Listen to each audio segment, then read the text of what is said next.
പരിപാടിയുടെ തുടക്കമാണ്. ദീൻ എങ്ങനെ ഉണ്ടാക്കാൻ നമുക്ക് കഴിയും, അത് നമ്മുടെ വീട്ടിൽ നിന്നാണ് കഴിയുക എന്നുള്ളതാണ്.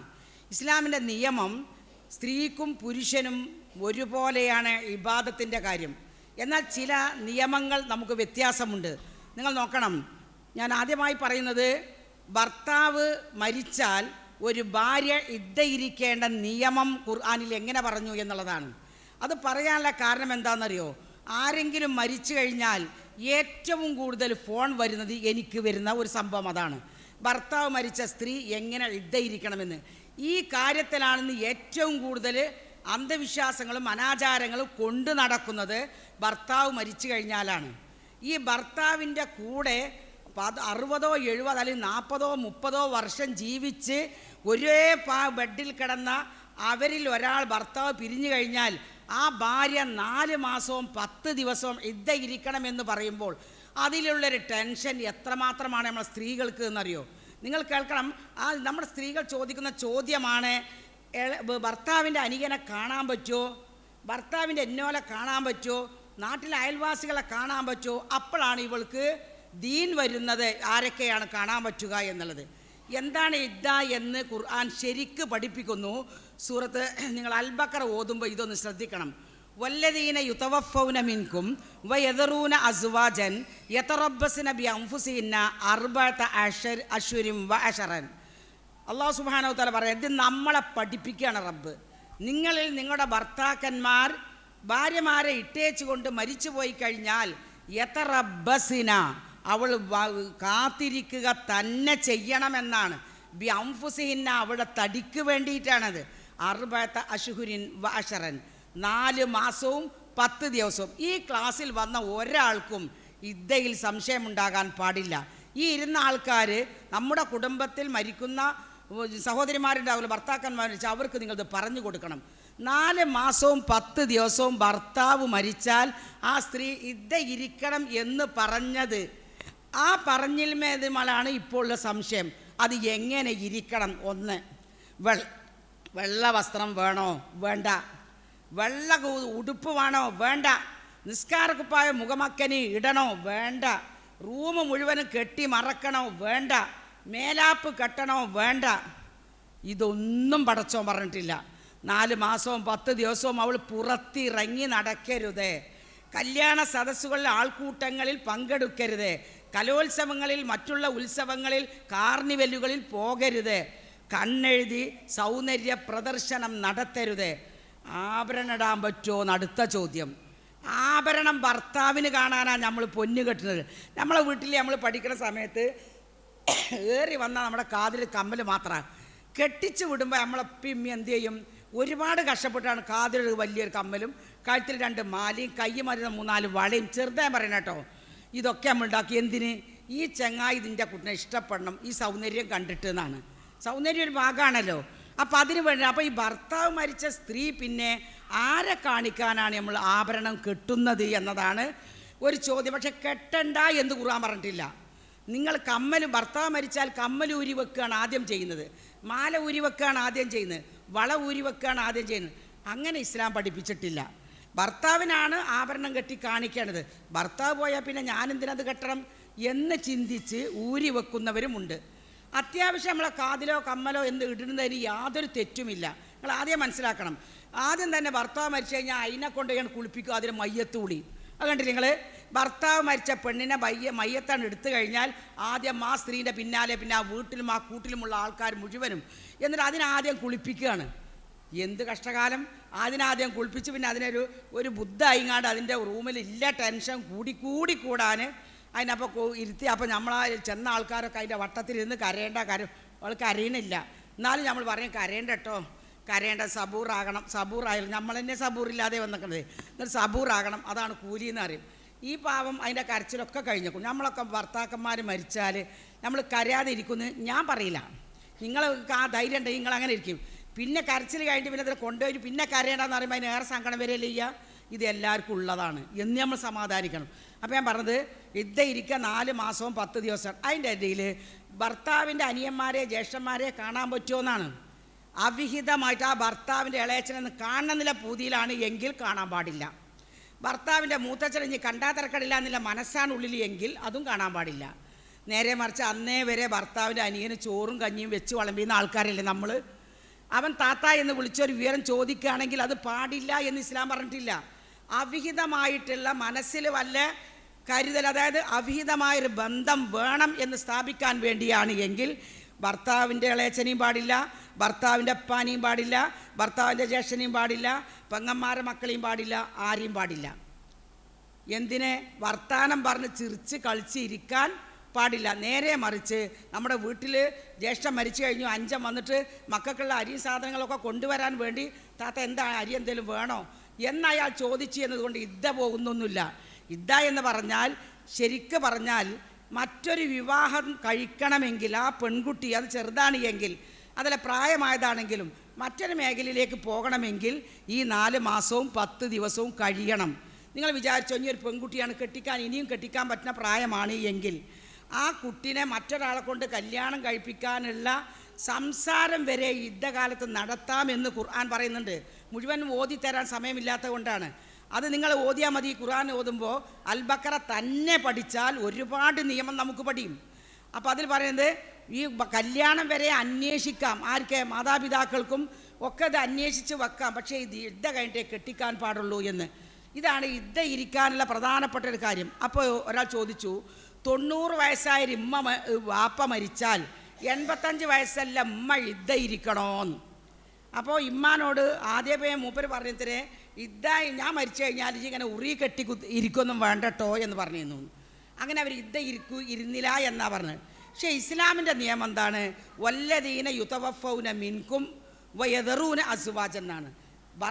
ഭാര്യയെ ഇട്ടേച്ചു കൊണ്ട് ഭർത്താവ് മരിച്ചു പോയാൽ ഏത് പ്രായം എന്ന് ഖുർആൻ പറഞ്ഞിട്ടില്ല. ഭർത്താവ് മരിച്ചാൽ ഭാര്യ യുദ്ധ ഇരിക്കണമെന്നതാണ്. അപ്പോൾ 80 വയസ്സുള്ള ഭർത്താവ് മരിച്ചാൽ 70 വയസ്സുള്ള ഉമ്മയാണെങ്കിലും ഈ 4 മാസവും 10 ദിവസവും ഈ ഭർത്താവ് മരിച്ച വീട്ടിൽ തന്നെ അവരിയ്ക്കലാണ് ഏറ്റവും ഉത്തമം. ഇനി ഏതെങ്കിലും മക്കളടുത്തേക്ക് പോട്ടെ എന്നൊക്കെ ആൾക്കാർ ചോദിക്കുന്നുണ്ട്. ഇരുന്ന ഈ വീടുണ്ടല്ലോ ഏറ്റവും ഉത്തമമായത് അതാണ്. നമ്മളെ ഭർത്താവ് ഇരുന്ന വീടുണ്ടല്ലോ ആ വീട്ടിൽ തന്നെ നമ്മളിരിക്കലാണ് ഏറ്റവും ഉത്തമം. ഇനി ഇവിടെ ഒരു സൗകര്യമല്ല അല്ലെങ്കിൽ പ്രയാസങ്ങളാണ് എങ്കിൽ വേറെ ഒരു മകൻ്റെ അടുത്തേക്ക് പോകണ്ട എന്ന് പറഞ്ഞിട്ടില്ല. അങ്ങനെ ബുദ്ധിമുട്ട് തോന്നുകയാണെങ്കിൽ നിങ്ങൾക്ക് അങ്ങനെ പോകും ചെയ്യാം. പക്ഷേ അത് പരസ്യമായിട്ടല്ല നമ്മളിതൊന്നും ചെയ്യൽ. ഇതൊക്കെ നമ്മൾ രഹസ്യമായിട്ട് ചെയ്യേണ്ടുന്നൊരു കാര്യമാണ്. ഞാൻ നാളെ എൻ്റെ ജ്യേഷ്ഠൻ്റെ എൻ്റെ ഭർത്താവിൻ്റെ മറ്റേ മാൻ്റെ അടുത്തേക്ക് പോകുകയാണ് എന്ന് പറഞ്ഞ് കൊട്ടിപ്പാടി പോകേണ്ട ഒരു ആവശ്യമല്ല. അപ്പോൾ 4 മാസവും 10 ദിവസവും യുദ്ധ ഇരിക്കുക എന്നതാണ് ഇസ്ലാമിൻ്റെ നിയമം. ഇതെന്താ പറയാനുള്ള കാരണം എന്നറിയും നിങ്ങൾ. പിന്നെ അതേപോലെ തന്നെ ഫൈദ ബലഗന അജലഹുന്ന ഫലാ ജുനാഹ അലൈക്കും ഫീമാ ഫഅൽന ഫീ അൻഫുസിഹിന്ന ബിൽ മഅറൂഫി വല്ലാഹു ബിമാ തഅമലൂന ഖബീർ. നിങ്ങൾ യുദ്ധയുടെ കാലം കഴിഞ്ഞു കഴിഞ്ഞാൽ ഫലാ ജുനാഹ അലൈക്കും ഫീമാ ഫഅൽന, നിങ്ങൾ ഇതുവരെ എന്താണോ ഉദ്ദേശിച്ച് നിങ്ങൾ ചെയ്തിരുന്ന കാര്യങ്ങൾ, ടീച്ചറായിരുന്നു എങ്കിൽ ജോലിക്ക് പോകാൻ പറ്റും. അതുപോലെ തന്നെ വേറെ എന്തെങ്കിലും ജോലിയാണെങ്കിൽ അങ്ങനെ പോകാൻ പറ്റും. അതല്ല നിങ്ങൾ ഒരു തൊഴിലുറപ്പിന് പോകണ നമ്മളാണ് എങ്കിൽ നമുക്കതിനു വേണ്ടിയും പോകാം. ഈ കാലം കഴിഞ്ഞാൽ വല്ലാഹു ബിമാ തഅമലൂന ഖബീർ, അള്ളാഹു നിങ്ങൾ ചെയ്യുന്നതൊക്കെയും അറിയുന്നവനാണ്. അപ്പോൾ നിങ്ങളുടെ അവസ്ഥ അള്ളാഹ്ക്കറിയാം. ഇതിൽ വേറെ ചോദ്യം വന്നെന്താ അറിയോ? ജോലി ചെയ്യുന്ന ഞാനാണ്, എൻ്റെ ഭർത്താവ് മരിച്ചിരിക്കുകയാണ്, എനിക്ക് 4 മാസം ലീവ് ഗവൺമെൻറ് തരില്ല, 3-4 കുട്ടികളുമുണ്ട്. ഇങ്ങനത്തെ ഒരു സ്ത്രീയോട് ഇസ്ലാം ഇങ്ങനെ കഠിനമായ കൽപ്പന, അള്ളാഹു ഒരാൾ ഇന്നല്ലാഹു യുരീദുകുമിൽ യുസ്ര വലാ യുരീദുകുമിൽ ഉസ്ർ എന്നാണ്. അള്ളാഹ് എപ്പോഴും ഇസ്ലാം മതം എന്ന് പറഞ്ഞാൽ വളരെ എളുപ്പമാണ്. അതിൽ മനുഷ്യനെ പ്രയാസപ്പെടുത്തുന്നില്ല. ഒരു മകനേ ഉള്ളൂ, ഒരു മകൻ കെട്ടിയ ഒരു ഒരു ഭാര്യയാണല്ലോ അയാൾക്കുണ്ടാവുക, വേറെ മക്കളില്ല. ഇയാൾക്കാണെങ്കിലോ 2-3 കുട്ടികളുണ്ട്. ഭാര്യ ടീച്ചറോ അല്ലെങ്കിൽ ഡോക്ടറോ അതല്ലെങ്കിൽ എന്തെങ്കിലും ജോലിക്കാരിയാണെന്ന് വിചാരിച്ചോ നിങ്ങൾ. വെറും ഡോക്ടറും ജോലിയൊന്നും മാത്രമല്ലല്ലോ ജോലി, നമ്മൾ പോകുന്ന മുഴുവനും ജോലികളാണ്. ജോലിയാണെങ്കിൽ 4 ദിവസവും 10 ദിവസവും ഇരിക്കാൻ പറ്റുന്ന ഒരു കണ്ടീഷൻ അവർക്കില്ല എങ്കിൽ ജോലിക്ക് പോകണം, കുട്ടികളെ പഠിപ്പിക്കണം. അതേപോലെ തന്നെ വീട്ടിലെ ഭക്ഷണ സാധനങ്ങൾക്ക് വസ്തുക്കൾ വേണം. ഇതൊക്കെ അവരെ അധ്വാനിക്കാനുള്ളൂ എങ്കിൽ അവർ ജോലിക്ക് പോകട്ടെ. പക്ഷെ എന്താണ്, അവർ മര്യാദയോടുകൂടിയായിരിക്കണം. അവർ മറ്റുള്ളവരോട് മിങ്കിൾ ചെയ്ത് സംസാരിക്കാനോ പുരുഷന്മാരുടെ ഇടയിൽ ഇങ്ങനെ ഇരുന്ന് സംസാരിക്കാനോ അതുപോലുള്ള ഈ മരണം മറന്നുകൊണ്ടുള്ളൊരു പ്രവർത്തനം അവിടെ കയ്യിലുണ്ടാകാൻ പാടില്ല. ഇത് വളരെ നിർബന്ധമായൊരു കാര്യമാണ്. നമുക്ക് നല്ല അടക്കവും നല്ല ഒതുക്കവും ഉണ്ടാകണമെന്ന്. ഇപ്പോൾ അടുത്ത് തന്നെ നമ്മുടെ ഒരു സഹോദരി ഖത്തറിൽ നിന്ന് വന്നതാണ്. ഭർത്താവും ഭാര്യയും എഞ്ചിനീയർമാരാണ്. 2 മക്കളെ MBBS ചേർക്കാൻ വേണ്ടി വന്നതാണ്. പക്ഷേ നിങ്ങൾക്കറിയായിരിക്കും ചേർക്കാൻ വന്നതാണ്. പക്ഷേ ശനിയാഴ്ച പോകേണ്ട ആൾ ഭർത്താവ് വെള്ളിയാഴ്ച രാത്രി മരിച്ചു.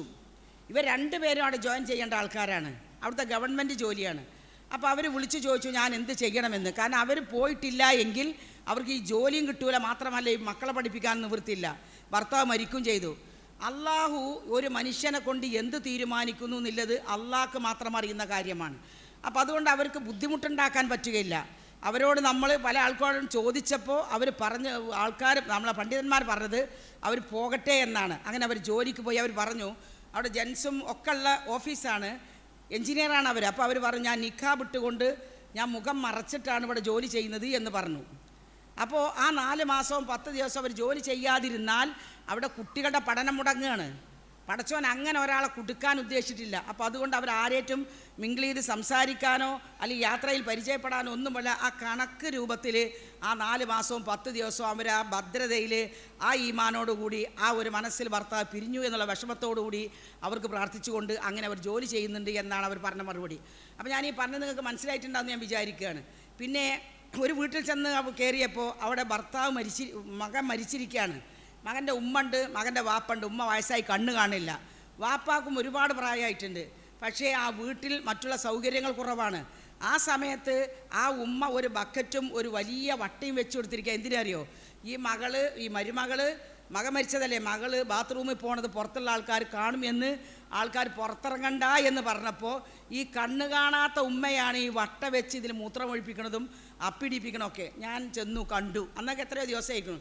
ഞാൻ പറഞ്ഞു ഇങ്ങനെ ഒരു പരിപാടിയില്ല, അവൾ ബാത്റൂമിൽ പോയിക്കോട്ടെ.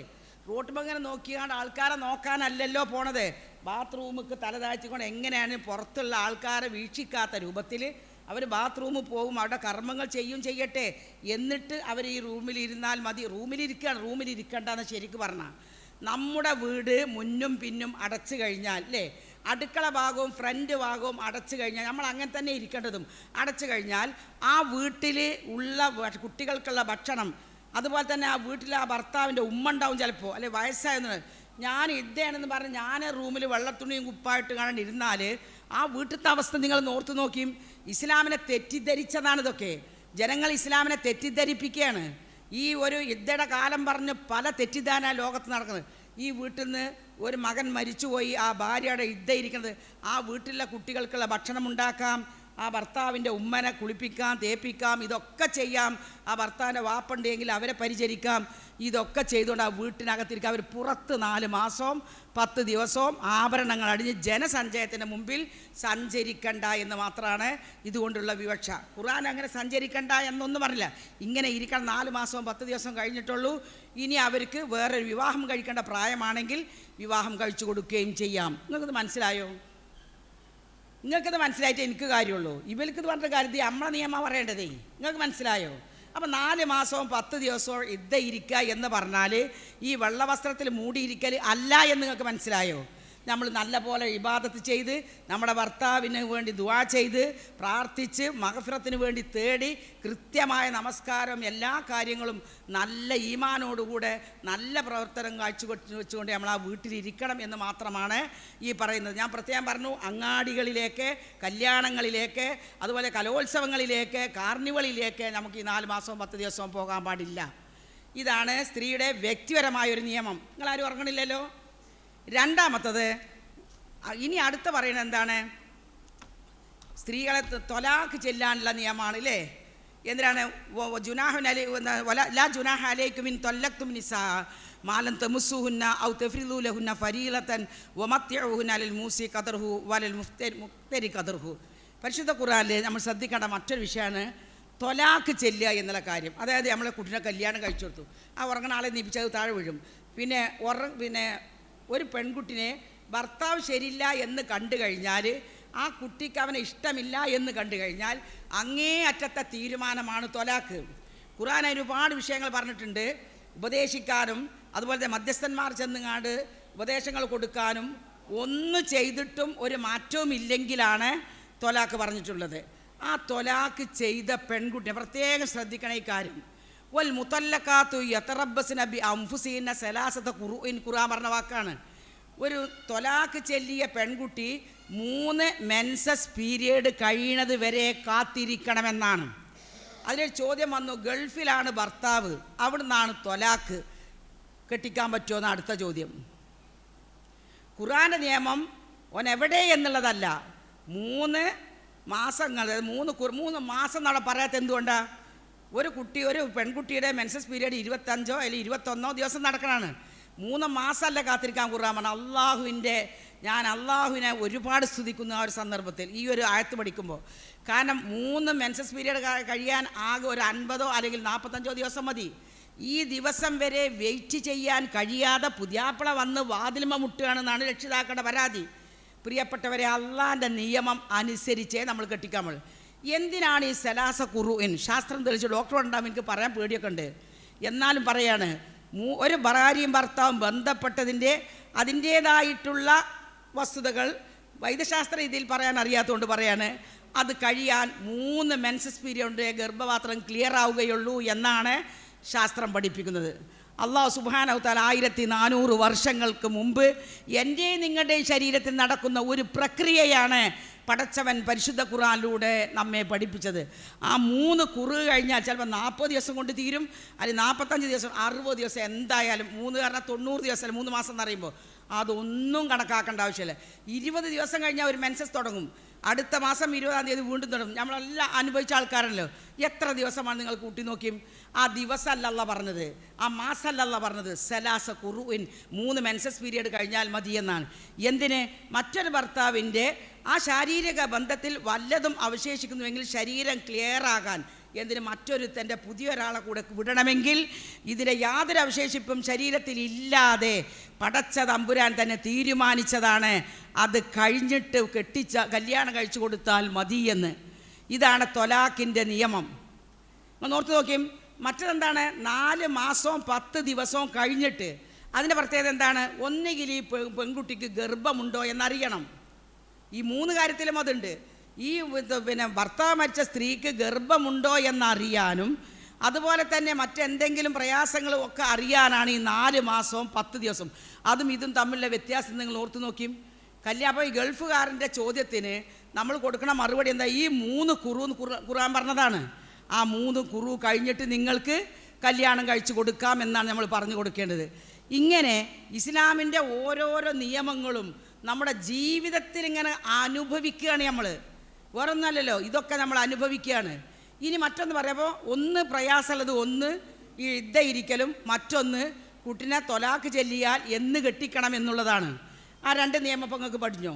നിങ്ങളാന്ന് പറഞ്ഞാലേ ഞാൻ മറ്റു വിഷയത്തിൽ പോൾ സമയം ഒരുപാട് അയക്കണു ആയല്ല. നിങ്ങൾക്ക് നിങ്ങളൊരു മകളെ നമ്മളെ ത്വലാഖ് അല്ലാതിരിക്കട്ടെ, പക്ഷേ ബൈ ചാൻസ് അങ്ങനെ സംഭവിച്ചു എന്ന് വിചാരിക്കുക. സംഭവിച്ചാൽ ആൾക്കാർ എന്തൊക്കെ പറഞ്ഞാലും 3 പീരീഡ് കഴിയാതെ നിങ്ങൾ കുട്ടിയെ കല്യാണം കഴിച്ച് കൊടുക്കരുത്. അപ്പോൾ ഇത് രണ്ടും നമ്മൾ കാര്യമായിട്ട് വ്യക്തി നിയമമായിട്ട് സ്ത്രീക്ക് ഉള്ളതാണ് ഇത്. മൂന്നാമത്തൊന്ന്, യസ്അലൂനകനിൽ മഹീലി കുൽഹിയ, എന്താണ് കുൽഹിയ?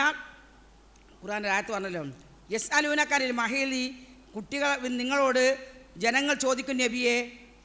ബക്കറി തന്നെയാണ് പറയുന്നത്, ഈ മെൻസസിനെ കുറിച്ച് ചോദിക്കും. അപ്പോൾ ഖുർആൻ അള്ളാഹ് പഠിപ്പിച്ചു, നീ ഇത് പറയണം ജനങ്ങളോട്, ഫഅ്തസിലുൻ നിസാഅ ഫിൽ മഹീൽ, ആ സമയത്ത് പുരുഷന്മാരോട് മാറി നിൽക്കാൻ പറയണമെന്നാണ്. ഞാനിത് പറയാനുള്ള കാരണം, ഇപ്പം അടുത്തൊരു ദിവസം യൂട്യൂബ് നോക്കിയാൽ എൻ്റെ കുട്ടികളെന്നെ ചീത്ത പറയുമെങ്കിൽ ചില ആവശ്യമുള്ള കാര്യങ്ങൾക്ക് ഞാൻ നോക്കേണ്ടി വരവാണ്. അപ്പം അങ്ങനെ ഞാൻ നോക്കിയപ്പോൾ അവിടെ പറയുന്ന വർത്തമാനങ്ങൾ, എൻ്റെ പ്രിയപ്പെട്ട കുട്ടികളും എൻ്റെ പ്രിയപ്പെട്ട മക്കളെ, നിങ്ങളാരും അത്തരം യൂട്യൂബുകളിൽ വീണു പോകരുത്. എന്താ അവിടെ പറഞ്ഞ വാക്കെന്നറിയോ? അതിവിടെ പറയാൻ പറ്റൂല. അതുകൊണ്ട് മെൻസസ് പീരിയഡ് ഒരു പെണ്ണിനുണ്ടായാൽ അത് കഴിയണവരെ ഫഅ്തസിലുൻ നിസാഅ ഫിൽ മഹീദ്, ഖുർആൻ പറഞ്ഞ വാക്കാണത്. നിങ്ങൾ ആ പീരിയഡിൽ പുരുഷന്മാർ മാറി നിൽക്കുന്ന സ്ത്രീയെ വെടിക്കണമെന്ന്. അതായത് വലാ തഖ്റബൂഹുന്ന, അവരെ നിങ്ങൾ സ്പർശിച്ച് പോകരുത്. അതായത് വെറുതെ അങ്ങനെ തോണ്ടേ അല്ലെങ്കിൽ ഇതിലെ പോകുമ്പോൾ തൊടേ ചെയ്യണീനല്ല ഈ പറയുന്നത് എന്ന് നിങ്ങൾ മനസ്സിലാക്കണം. വലാ തഖ്റബൂഹുന്ന, അവരുമായിട്ട് നിങ്ങൾ ലൈംഗിക ബന്ധത്തിൽ ഏർപ്പെടാൻ പാടില്ല എന്ന് തന്നെയാണ്. എങ്ങനെ? അവർ ശുദ്ധിയാകുന്നത് വരെ, മെൻസസ് കഴിഞ്ഞവർ കുളിച്ച് കയറുന്നത് വരെ ഒരു പുരുഷനും ഒരു സ്ത്രീയുമായിട്ട് ബന്ധപ്പെടാൻ പാടില്ല എന്ന് അള്ളാഹുവിൻ്റെ നിയമമാണ്. നാട്ടുകാരുടെയോ വീട്ടുകാരുടെയോ നിയമമല്ല. അങ്ങനെ ചെയ്താൽ റബ്ബിൻ്റെ ശിക്ഷ ഞാൻ നിങ്ങളുടെ ആദ്യം ഓതി. നമ്മുടെ കുടുംബത്തെയും നമ്മയും നിങ്ങൾ രക്ഷപ്പെടുത്തണമെങ്കിൽ അള്ളാഹുവിൻ്റെ നിയമം നമ്മൾ അതാണ് അള്ളാഹ് റബ്ബാണ് എന്ന് നമ്മൾ ഉറപ്പിച്ചാൽ ഈ കാര്യത്തിൽ നിന്നെല്ലാം നമുക്ക് മാറി നിൽക്കാൻ കഴിയും. ഇത് ഒന്ന് നിങ്ങൾ പ്രത്യേകം ശ്രദ്ധിക്കുക. പിന്നെ മൂന്നാമത്തെ കാര്യം പറയുന്നത് എന്താണ്? പിന്നെ നമ്മൾ സ്ത്രീകളുടെ കാര്യം ഇത് മൂന്നെണ്ണല്ലേ. പിന്നെ ഉള്ളത് എന്താണ്? കുട്ടികളുടെ പാല് കൊടുതിയാണ്. അത് നമ്മൾ പ്രത്യേകം ശ്രദ്ധിക്കേണ്ട കാര്യമാണ്. വൽ വാലിദാത്തു, ഇത് നമ്മൾ സ്വന്തമായതുകൊണ്ട് ഈ വിഷയം മാത്രം പറയണേന്. വൽ വാലിദാത്തു യുർലിന ഔലാദഹുന്ന ഹൗലൈനി കാമിലൈനി. ഒരമ്മായിമയും അതിന് പിന്നെ ഒപ്പം നടക്കരുത് കേട്ടോ. വൽ വാലിദാത്തു, സ്ത്രീ അതായത് മാതാക്കൾ, യുർലിന അവർ പാല് കൊടുക്കണമെന്നാണ്. ഔലാദഹുന്ന അവരുടെ മക്കൾക്ക്, ഹൗലൈനി കാമിലൈനി പൂർത്തിയായ 2 വർഷം. ഞാൻ അടുത്തൊരു സംഭവം അറിഞ്ഞു. ഒരു ജമാഅത്ത് കുടുംബത്തിൽ നിന്നൊരു സ്ത്രീ എന്നെ വിളിച്ചിട്ട് പറഞ്ഞു, ആൺകുട്ടിയേക്കല്ലേ 2 വർഷം, പെൺകുട്ടിയേക്ക് 1.5 വർഷമല്ലേ. കാരണം കുട്ടികളെ പഠിച്ചത് പോലാണ്. ആൺകുട്ടിയേക്കല്ലേ 2 വർഷം, പെൺകുട്ടിയേക്ക് 1.5 വർഷം. ഇതെന്താ സ്വത്ത് കൊടുക്കുന്ന ഏർപ്പാടാണ്.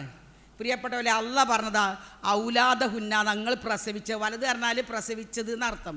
അത് കുട്ടി എന്നുള്ളൊരർത്ഥം മാത്രമേ ഉള്ളൂ, ആണ് പെണ്ണെന്നില്ല. ഔലാദഹുന്ന, നിങ്ങളുടെ മക്കൾക്ക് 2 വർഷം നിങ്ങൾ പാല് കൊടുക്കണമെന്നാണ്. എൻ്റെ പ്രിയപ്പെട്ട അമ്മമാർ, ഇനിയുള്ള തലമുറക്ക് നമ്മുടെ വീട്ടിൽ എല്ലാ സൗകര്യമുണ്ട്, ഒക്കെ ഉണ്ട്, കൊടുത്തോളണം പാല് കുട്ടിക്ക് 2 വർഷം. ആ കുട്ടിക്കാണ് അള്ളാഹു ഏറ്റവും കൂടുതൽ ബുദ്ധിയും എല്ലാതും വെക്കുന്നത്. ഈ പാലിലൂടെ മനുഷ്യനെ സൃഷ്ടിച്ച് ഈ കുഞ്ഞ് പൈതലിന് പാല് കൊടുക്കണമെന്ന് പറഞ്ഞതിൽ അതിൽ വലിയ ദൃഷ്ടാന്തമുണ്ട്. അതുകൊണ്ട് പാല് കൊടുക്കാതിരിക്കരുത്. ഇനി വേറെന്താണ്? ഈ പാല് കൊടുക്കുന്ന ഇടയിലാണ് ഭാര്യയും ഭർത്താവും പിണങ്ങിയത് എങ്കിൽ തെറ്റിപ്പോന്നു. അവിടെ ചെന്നപ്പോൾ പറഞ്ഞത് ഓളമ്മാക്കും പറ്റിയില്ല, ഇവിടെ ചെന്ന് പറഞ്ഞപ്പോൾ ഓൻ്റെ അമ്മാക്കും പറ്റിയില്ല. അങ്ങനെ ഇതെപ്പോഴാണ്ടാകും ഈ തെറ്റെന്നറിയോ? പ്രസവിച്ചടക്കുമ്പോൾ. നിങ്ങൾ ശ്രദ്ധിച്ചേക്കണോ? കല്യാണം കഴിഞ്ഞ ആദ്യത്തെ ഒരു 2-4 സൽക്കാരം വരെ പൊന്നിൻ്റെ കട്ടയായിരിക്കും നമ്മുടെ മരുമക്കൾ. 1 വർഷം കഴിയുമ്പോൾ അതിന് ചെറിയ തോണ്ടലും ചൊറിച്ചിലും തുടങ്ങി. ഒരു കുട്ടികളുണ്ടാകുമ്പോൾ പിന്നെ ഒരു കുട്ടികളായി കഴിഞ്ഞാൽ പിന്നെ എന്തായി? പിന്നെ മാന്തൽ കൂടുതലാണ്. അങ്ങനെ ഒരു കുട്ടി അല്ലെങ്കിൽ 2ാമത്തെ കുട്ടിയാകുമ്പോഴത്തെ ഇവർ തമ്മിൽ ഇമ്മയും തുടങ്ങി, മകനും തുടങ്ങി. ഇമ്മ കണ്ടുപിടിച്ചും മകൻ ഏറ്റുപാടും. അങ്ങനെ ആയിങ്ങാണ്ട് ഇവർ 1 അല്ലെങ്കിൽ 1.5 കുട്ടിയൊക്കെ ആകുമ്പോഴാണ് ഈ തെറ്റും കുറ്റവും ഉണ്ടായി. അപ്പോഴാണ് അമ്മായിയും മരുകളും കുടുംബവും പ്രശ്നം ഉണ്ടാകുന്നത്. അപ്പോൾ 2 കൂട്ടരും അങ്ങോട്ടും വർത്താനം പറയും ഇല്ലേ? ഇങ്ങനെ വന്നു കഴിഞ്ഞാൽ എന്താ ഖുർആൻ പഠിപ്പിച്ചത്? ലിമൻ അറാദൻ യുത്തിമ്മർ റളഅത അലൽ മൗലൂദി ലഹു റിസ്ഖുന്ന വ കിസ്വത്തുഹുന്ന ബിൽ മഅറൂഫ്. ഒരൊറ്റ ആളും ഇന്നേവരെ ശ്രദ്ധിക്കാത്ത കാര്യമാണിത്. നമ്മൾ കുടുംബങ്ങൾ അങ്ങനെ പ്രശ്നം ഉണ്ടായിക്കഴിഞ്ഞാൽ പാല് കുടിക്കുന്ന കുട്ടിനെയും കൊണ്ടാണ് ആ പെണ്ണ് അവളുടെ വീട്ടിലേക്ക് പോയിട്ടുണ്ടെങ്കിൽ, പ്രിയപ്പെട്ട പുരുഷന്മാരെ, നിങ്ങൾക്ക് നരകമോചനം വേണമെങ്കിൽ, പ്രിയപ്പെട്ട ഉമ്മമാരെ, മരുമക്കളിൽ നിന്നുള്ള ശാപമില്ലാതെ, ആ കുട്ടിൻ്റെ ശാപമില്ലാതെ നിങ്ങൾക്ക് സ്വർഗം നേടണമെങ്കിൽ ആ കുട്ടിക്കുള്ള പാലിനുള്ള ഭക്ഷണവും ആ ഉമ്മ കൊടുക്കാൻ ആ സ്ത്രീക്ക് ഭക്ഷണവും ആ കുട്ടിക്കും ആ സ്ത്രീക്കും വസ്ത്രവും നിങ്ങൾ കൊടുക്കണമെന്ന് അള്ളാഹ് പറയുകയാണ്. കുട്ടിക്ക് പാലുണ്ടാക്കാൻ എന്തൊക്കെ കൊടുക്കണം നമ്മൾ? ആ ഉമ്മാക്ക് വേണ്ടുന്ന പ്രോട്ടീൻ അടങ്ങിയ ഭക്ഷണങ്ങൾ, പാലും മുട്ടി എന്താ വേണ്ടുവെങ്കിൽ ശരിക്ക് ആ കേസ് തീരെ വെക്കാനും തീരെ മധ്യസ്ഥം വഹിക്കുക, കോടതിയിൽ പോകുക, അതൊന്നും ഇവിടെ വിഷയമല്ല. കുട്ടിൻ്റെ പാല് കൂടി 2 വർഷം നിങ്ങൾ കൊടുക്കാൻ, അതിലുള്ള ഭക്ഷണത്തിനുള്ള ചെലവും അതുപോലെയുള്ള വസ്ത്രത്തിനുള്ളതും കൊടുക്കണം. ഇതാർക്ക് നമ്മൾ കൊടുക്കൽ എങ്ങനെ അറിയോ? കുട്ടിക്ക് തുണിയും പായം കൊണ്ടേ കൊടുക്കും. നിങ്ങൾ കണ്ടിട്ടില്ലേ ആ പരിപാടി? ഭാര്യയും ഭർത്താവും പിണങ്ങിക്കഴിഞ്ഞാൽ ഒരു കുട്ടിയോ 2 കുട്ടിയോ മകളെ നമ്മളെ വീട്ടിൽ വന്നാലേ അമ്മായിമേ അല്ലെങ്കിൽ അമ്മോശാക്കേ ഓനോ വരും, ആലോക്ക് നിന്നിട്ട് കുട്ടിക്കുള്ള തുണിയും കുപ്പായാണ് കൊടുന്നു തരും. എന്താവശ്യമുണ്ടത്? ഖുർആൻ അറിയാത്തത് കൊണ്ടാണ്, വേറൊന്നുമല്ല. ഈ ഖുർആൻ പറഞ്ഞത് ലിമൻ അറാദൻ യുത്തിമ്മർ റള, ആ മുലകുടി പൂർത്തിയാക്കണം എന്ന് നിങ്ങൾ ആഗ്രഹിക്കുന്നുവെങ്കിൽ, ഉദ്ദേശിക്കുന്നുവെങ്കിൽ, വഅലൽ മൗലൂദി ലഹു റിസ്ഖുഹുന്ന വ കിസ്വത്തുഹുന്ന ബിൽ മഅറൂഫി, ആ കുട്ടിക്കും ആ കുട്ടിൻ്റെ ഉമ്മാക്കും അതിനുള്ള ഭക്ഷണവും അതിനുള്ള വസ്ത്രം. ഈ പാലുടിച്ചാത്ത ഈ ചെറിയ കുട്ടിക്ക് എന്ത് ഭക്ഷണം കൊടുക്കുക? അതിന് ഉമ്മാൻ്റെ പാലെന്നെ വേണ്ടേ? അതിനുള്ള ഭക്ഷണം നമ്മൾ കൊടുക്കണം. ആ പെണ്ണിനും കൊടുക്കണം, ഡ്രസ്സും കൊടുക്കണം, ചെലവിനും കൊടുക്കണം. അത് കൊടുക്കലാണോ ഉത്തമം അതോ കൊടുക്കാതിരിക്കലാണോ ഉത്തമം എന്ന് നമ്മളാണ് ചിന്തിക്കേണ്ടത്. അപ്പോൾ 2 വർഷം പാല് കൊടുക്കുക എന്ന് 3ാമത്തെ 4ാമത്തെ നിയമം. ഇനി എന്താ നിങ്ങൾക്ക് അറിയേണ്ടത്? ഇനി അറിയേണ്ട കാര്യങ്ങൾ എന്തൊക്കെയാണ്? ഇനി നമ്മൾ ശ്രദ്ധിക്കേണ്ടത് നമ്മുടെ സ്വർഗം തടയണ ഒരു പണിയും നമ്മുടെ കയ്യിലുണ്ടാകരുത്, അല്ലേ? സ്വർഗം തടയപ്പെടുന്ന ഒരു പണിയും നമ്മുടെ ഉണ്ടാകരുത്. വിശുദ്ധ ഖുർആനിൽ പിന്നെ സൂറത്ത് തൂറിനാണെന്ന് തോന്നുന്നു പറഞ്ഞല്ലോ, വാക്ബല ബാദുഹും അലാ ബാദിൻ യതസാഅലൂൻ. പരസ്പരം സ്വർഗത്തിലെത്തിയ ആൾക്കാരിങ്ങനെ പരസ്പരം ചോദിക്കുകയാണ്, എങ്ങനെയാണ് നിങ്ങൾക്ക് ഈ സ്വർഗം കിട്ടിയത് എന്നാണ്. പക്ഷെ അവർ പറയുന്നൊരു മറുപടിയുണ്ട്, കുന്നാഫി അഹ്ലിന മുഷ്ഫിഖുൻ, ഞങ്ങളെന്താണ് അള്ളാഹുവിൻ്റെ പരലോകത്തെ ഭയന്നുകൊണ്ട് ഞങ്ങളുടെ കുടുംബത്തിൽ അള്ളാനെ പേടിച്ചിട്ടാണ് ഞാൻ ജീവിച്ചതെന്നാണ്. എൻ്റെ മക്കളെയും എൻ്റെ മരുമക്കളെയും ഒരു പ്രയാസവും കൂടാതെ ഞാൻ എത്ര കഷ്ടപ്പാട് സഹിച്ചാലും എൻ്റെ മരുമക്കൾക്കൊരു വിഷമം വരരുത് എന്ന് ഞാൻ വിചാരിച്ചു എന്നാണ്.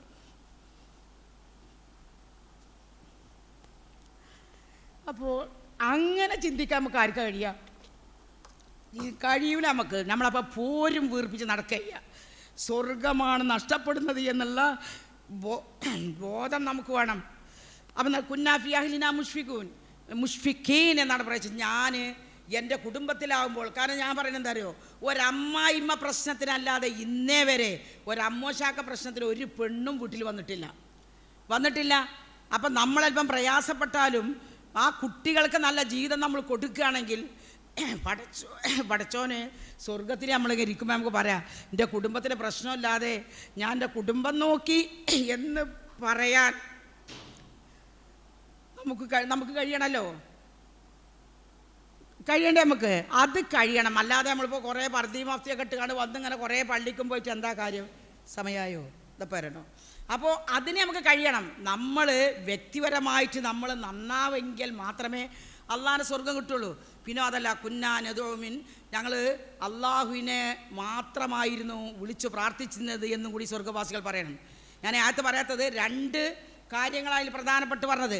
ഒന്ന്, എൻ്റെ കുടുംബത്തെ, എൻ്റെ അടുക്കളയിലുള്ള ആൾക്കാരെ, എൻ്റെ മരുമക്കളെ, എൻ്റെ മക്കളെ, എൻ്റെ പേരക്കുട്ടികളൊക്കെ ഉണ്ടാവും വീട്ടിൽ, വാപ്പണ്ട് ഉമ്മണ്ട്, ഇവരൊക്കെ അള്ളാഹുവിൻ്റെ പരലോകം ഭയന്നുകൊണ്ടാണ് ഞാൻ ജീവിച്ചത് എന്ന് പറയാൻ നമുക്ക് കഴിയും. ഒരു വാക്കിൻ്റെ വായോടി എൻ്റെ അമ്മായിമാനെ പറഞ്ഞിട്ടില്ല, എൻ്റെ വാപ്പാനെ അമ്മോശക്കാനെ പറഞ്ഞിട്ടില്ല. എന്തേന്നറിയോ? പരലോകത്തിൻ്റെ അള്ള ചോദ്യം ചെയ്യുമെന്ന് ഭയപ്പെട്ട്. എൻ്റെ മരുമകൾ അത്ര എണ്ണി ഇത്ര എണ്ണി ഒക്കെ ഒഴിച്ചു, പക്ഷേ ഞാൻ ഇന്നേ വരെ എൻ്റെ കുട്ടീനോട് പറഞ്ഞിട്ടില്ല. അല്ലെങ്കിൽ എൻ്റെ കുട്ടി പൊടി അളന്നപ്പോൾ അല്ലെങ്കിൽ അരി അളന്നപ്പോൾ ഒരുപാട് വീണുപോയി, ഞാൻ അവളെ ചീത്ത പറഞ്ഞിട്ടില്ല. എന്തുകൊണ്ട്? എന്താണ്, ഞാൻ നാളെ പരലോകത്തെ ഭയന്നുകൊണ്ടാണ് ഞാനത് പറയാതിരുന്നത് എന്ന് പറയാൻ നമുക്ക് സാധിക്കണം. അപ്പോഴാണ് നമ്മൾ യഥാർത്ഥ എന്താണ് അള്ളാഹുവിനെ തൃപ്തിപ്പെട്ട, അള്ളാഹുവിൻ്റെ ദീനിനെ തൃപ്തിപ്പെട്ട, പ്രവാചകനെ സുന്നത്തിനെ തൃപ്തിപ്പെട്ട ഒരു മൂമിനായി തീരുകയുള്ളൂ. പിന്നെ രണ്ടാമത്തെ ഒരു കാര്യം, ഇത് പറഞ്ഞ മൂന്നാമത്തെ ഇനി ഒരു കാര്യം പറയാനുള്ളത്, ലാ യസ്ഖർ ഖൗമുൻ, എന്താണ്, യാ അയ്യുഹല്ലദീന ആമനു ലാ യസ്ഖർ ഖൗമുൻ മിൻ ഖൗമിൻ അസാ അൻ യകൂനു ഖൈറൻ മിൻഹുന്ന വലാ നിസാഉ മിൻ നിസാഇൻ അസാ അൻ യകുന്ന ഖൈറൻ മിൻഹുന്ന വലാ തൽമിസു അൻഫുസകും വലാ തനാബസു ബിൽ അൽഖാബി ബിസൽ ഇസ്മുൽ ഫുസൂഖ് ബഅദൽ ഈമാൻ വമൻ ലം യതുബ് ഫൗലൈക ഹുമുൽ ളാലിമൂൻ. ഇത് ഞാനും നിങ്ങളും ഒക്കെയും ചെയ്യുന്ന ഒരു കാര്യമാണ്. ഇത് നമ്മുടെ ജീവിതത്തിൽ നിന്ന് മാറ്റിയെങ്കിലേ ഇനി നമ്മൾ നന്നാവുകയുള്ളൂ, നമ്മൾ ശരിക്കും ഈമാനുള്ളവരാവുകയുള്ളൂ. ഖുർആൻ പറഞ്ഞ വാക്കെന്താണ്? സൂറത്ത് ഹുജറാത്തിൽ 11-ാമത്തെ ആയത്ത് നിങ്ങളെല്ലാവരും ഒന്ന് പോയി വായിക്കണം. യാ അയ്യുഹല്ലദീന ആമനു, സത്യവിശ്വാസികളെ, ലാ യസ്ഖർ ഖൗമുൻ മിൻ ഖൗമിൻ, ഒരു സമുദായത്തെയും നിങ്ങൾ ഒരാളും ഒരു സമുദായത്തെയും മോശമായി നിന്ദ്യമായി കാണരുത് എന്നാണ്. എന്തിന്? ഇപ്പം നമ്മുടെ ഇടയിൽ ഇപ്പോൾ നേരത്തെ പിന്നെ എന്താണ് മൗലവി പറഞ്ഞല്ലോ, ഫസ്റ്റ് ഏത് നമ്മൾ ഓരോരുത്തരും പിന്നെ പലതരത്തിലുള്ള വർഗീയതകളും സംഘടനാപരമായിട്ടൊക്കെ പ്രയാസങ്ങളുണ്ട്. പക്ഷേ നിങ്ങൾ ഒരാളും ഒരാളെയും തരം താഴ്ത്തി നിന്ദ്യമായി കാണരുത് എന്നാണ്. ഹസാനിയക്കൂനു ഖൈറൻ മിൻഹുന്ന, അവരൊരു പക്ഷേ ഹസാനിയക്കൂനു ഖൈറൻ മിൻഹും, അവർ നിങ്ങളെക്കാൾ ഏറ്റവും ഉത്തമന്മാരാവും. ഇത് പറഞ്ഞതിൻ്റെ നേരെ താഴെ പറഞ്ഞു, അത് പുരുഷനോടാ പറഞ്ഞത് എങ്കിൽ വലാ നിസാഉ മിൻ നിസാഇൻ, ഒരു പെണ്ണും ഒരു പെണ്ണിനെ തരം താഴ്ത്തി സംസാരിക്കരുത്. അസാനിയകുന്ന ഖൈറൻ മിൻഹുന്ന, നിങ്ങൾ പറയപ്പെട്ട സ്ത്രീ ഉണ്ടല്ലോ, അല്ലെങ്കിൽ നിങ്ങളുടെ മരുമകളുണ്ടല്ലോ, അല്ലെങ്കിൽ നിങ്ങളുടെ അമ്മായിമുണ്ടല്ലോ, അവർ നിങ്ങളെക്കാൾ ഏറ്റവും ഉത്തമമായിരിക്കും എന്ന് ഇത് പറയുമ്പോൾ പ്രത്യേകം ശ്രദ്ധിക്കണം. ഓരോ സംസാരത്തിലും നമ്മുടെ സംസാരത്തിൽ വരുന്ന അപാകതകളാണത്. അള്ളാഹു മാപ്പാക്കി തരട്ടെ. നമ്മളൊക്കെ സംസാരിച്ചവരാണ്. നമ്മളെ അയൽവാസികളെ നമുക്ക് പറ്റാത്ത രൂപത്തിലാണെങ്കിൽ അവരെ ചേലും കോലത്തിനും നമ്മളെ പേരിടും, ഇല്ലേ? നമ്മളിടുന്നത് നമ്മളെ വന്ന മരുമകളെ നമ്മളെ വല്ലാതെ പരിചരിക്കണില്ല, അതിനുണ്ടാവും ഒരു പേര്. ഇനി വന്നത് വലിയ നിറം കുറവാണെങ്കിൽ അതിനുണ്ടാവും പേര്. പക്ഷേ ആ നിറം മതിയാറിന് നമ്മൾ എത്രയോ വട്ടം അവരെ വീട്ടിൽ ഫോൺ ചെയ്തതാണ്, ഞങ്ങൾക്ക് അത് മതിയെന്ന്. കാരണം എൻ്റെ മകൻ നല്ല വെളുത്തിട്ടാണെങ്കിൽ ഞാൻ കൊണ്ടുവരുന്ന കുട്ടി നിറം കുറഞ്ഞ കറുപ്പാണ് നിറം എന്നാലും അങ്ങനെയാണെങ്കിൽ പിന്നെ കൊണ്ടുവരുമ്പോൾ നമുക്ക് പ്രശ്നമല്ല.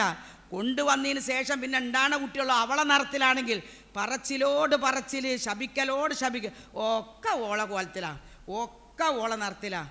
ഇതിനൊക്കെ ചിലവാകണമെങ്കിൽ നല്ല പണം വേണം കേട്ടോ. എൻ്റെ കുട്ടി കഷ്ടപ്പെടും. എൻ്റെ ഉമ്മയായ എനിക്കും നിങ്ങൾക്കും ആ കുട്ടിനെ പോയി കണ്ടപ്പോൾ ഈ വാചകം വന്നില്ല. അന്ന് നമുക്കൊരു പെണ്ണ് കിട്ടിയാൽ മതിയായിരുന്നു. ഇന്ന് പെണ്ണല്ല, പെണ്ണുണ്ടായ കുട്ടികൾക്കപ്പോൾ കുഴപ്പം പറ്റിക്കണത്. അപ്പോൾ അതുകൊണ്ട് നമ്മൾ ആലോചിക്കണം, അള്ളയാണ് ഇതൊക്കെ സൃഷ്ടിച്ച് വിടുന്നത് എന്ന്. അതുകൊണ്ട് ഒരാളെയും മനസ്സിനോ ശരീരത്തിനോ ഏറ്റവും വലിയ വേദന മനോവേദനയാണെന്നാണ്.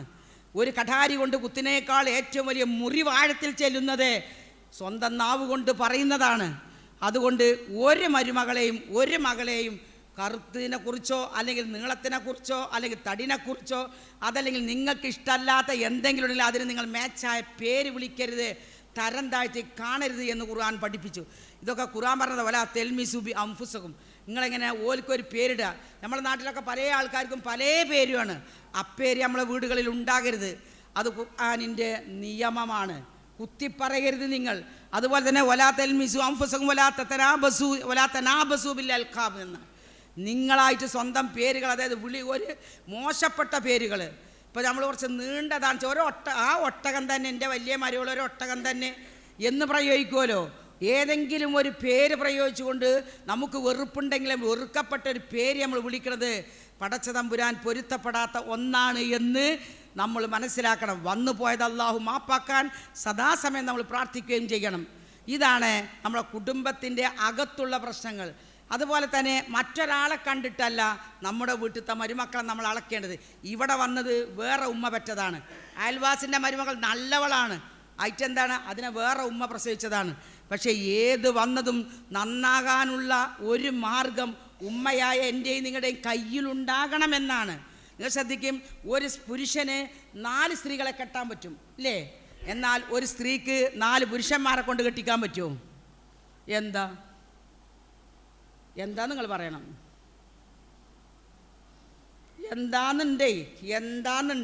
എന്താ ഒരു പുരുഷൻ്റെ കുട്ടികൾ 4 പെണ്ണിൻ്റെ അടുത്ത് പോയാലും ഓൻ്റെ കുട്ടികളെ ആയിരിക്കും.